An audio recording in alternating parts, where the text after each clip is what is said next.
जनाब स्पीकर, आपके साथ मेरे टेलीफोन पे भी बात हुई इससे पहले।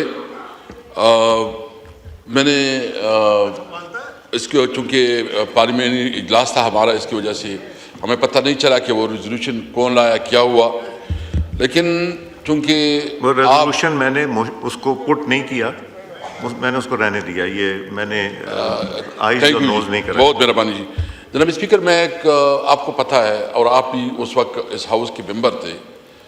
हाउस में एक तकरीर में एक बात करना और बात हो, प्रैक्टिकल दूसरी बात होती है। एहतजाज का हक ये हयात है कि इसका इस हाउस में होता है। और आपको याद है जब मैं इस पोजीशन पे था तो नवीद कमर साहब जो कि बहुत ही पार्लिमानी उस पे, वो भी इस डाइस पे आया था। आपके नॉलेज में है, आपकी उस डाइस उधर आया था। साहब कभी सीढ़ियों से ऊपर नहीं आए, वो उधर आए थे उधर। और एक साबिक प्राइम मिनिस्टर उसने जो लबुलहजा इस्तेमाल किया था वो भी आपके नॉलेज में है, वो भी आपके नॉलेज में है। और इस तरह हमने बड़ा बर्दाश्त किया है। मैं बिल्कुल आपका मुतरिफ हूँ कि आप जो, लेकिन कस्टोडियन ऑफ द हाउस की ये रिस्पॉन्सिबिलिटी होती है, जब पॉलिटिकल टेम्परेचर हाई भी होता है तो वो तरीक़ों से अपने मामलात को आगे बढ़ाते हैं। जनाब स्पीकर, महमूद खान चकजई, यानी आपका हमेशा एलाई रहा है, जमहूरियत के लिए उसकी आवाज़ एक तवाना आवाज़ है। उसने हमेशा आइन और कानून की बात की है और जब भी उसने समझा है उसने जमहूरियत के लिए अपनी भरपूर जद्दोजहद अदा किया है। हम अपने तरफ से महमूद चकजई की इस पॉलिटिकल और जमहूरियत के लिए किरदार को खराज तहसीन पेश करते हैं, उसको हम खराज। मैं सिर्फ इतना कहना चाहता हूँ कि ये जो इधर बैठे हैं हमारे दो दोस्त बैठे हैं, कल उसने टीवी पे कहा है कि खैबर पख्तूनख्वा में गवर्नर राज के ऊपर सोचा जा सकता है। मैं नाम मैं भूल गया हूँ, बैरिस्टर साहब क्या, अच्छा बैरिस्टर अकीर साहब। हाथ खड़ा करें, किसने ये बात की थी? हाथ खड़ा देखिए, ये बैठे हुए जी। सबसे पहले बात यह है कि इसने किस कैपेसिटी पे बात की।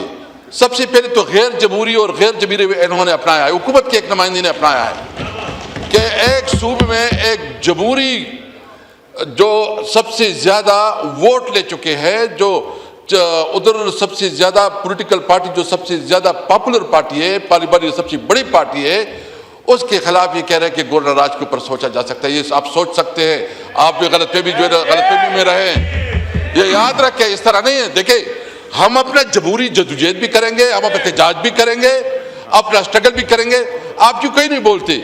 आपने खैबर पख्तूनख्वा के साथ जो 17 माह का सलूक रखा है, अभी तक आपने नेट हाइडल प्रॉफिट नहीं दे रहे, अभी तक आप जो NFC अवार्ड के मुताबिक उसके शेयर है वो नहीं दे रहे, अभी तक चीफ मिनिस्टर जो एक सूबे का नुमाइंदा है, 3 से 3 करोड़ आवाम का नुमाइंदा है, उसको जो रसवा करके एक SHO से जो है ना उसको अडियाला जेल के सामने रखवा रहे। आप क्या मैसेज दे रहे? जनाब स्पीकर, आपके नॉलेज में है कि हमने एक कौमी जरगा किया, उस कौमी जरगे में मुस्लिम लीग, पीपल पार्टी, तमाम पॉलिटिकल पार्टीज की नुमाइंदगी थी। उसमें मुत्तफिका एक रेजोल्यूशन पास हुआ, सिर्फ तहरीक इंसाफ ने नहीं किया, इसमें जितनी पॉलिटिकल पार्टी है सब ने किया। आज तक एक मिनिस्टर बताएं कि उसकी किसी एक इलामी एक पॉइंट पे जो है ना अमल दरामद हुआ हो, बल्कि उसकी तस्दीक की जा रही है। एक सूबे की आवाम की अब तस्दीक कर रहे हैं, आप खैबर पख्तूनख्वा की आवाम की तस्दीक कर रहे हैं। मैं सिर्फ इतना कहता हूँ कि इस मौके पे मैं ये भी प्रोटेस्ट करता हूँ कि अगर इस किस्म की हुकूमत सोच रही किसी तौर पर सूबे में गवर्नर राज की, तो आप याद रखें जो करना है करे, लेकिन फिर उसकी जो पॉलिटिकल रिपरकशन होगी वो आपको पता होगा कि फिर आपसे संभाला नहीं जाएगा। जी शुक्रिया। मैं लॉ मिनिस्टर साहब आपको देता हूँ, मगर नतीजा क्या निकला? अगर तब भी गलत था तो ये आज भी गलत है। हम लोग कुछ सेंसिबली चलें, हम लोग अवाम के इश्यूज को देखें, हम लोग बैठें। मैं फिर से कहता हूँ, मैं आपको और हुकूमत को बिठाने को तैयार हूँ मुल्क की बेहतरी के लिए।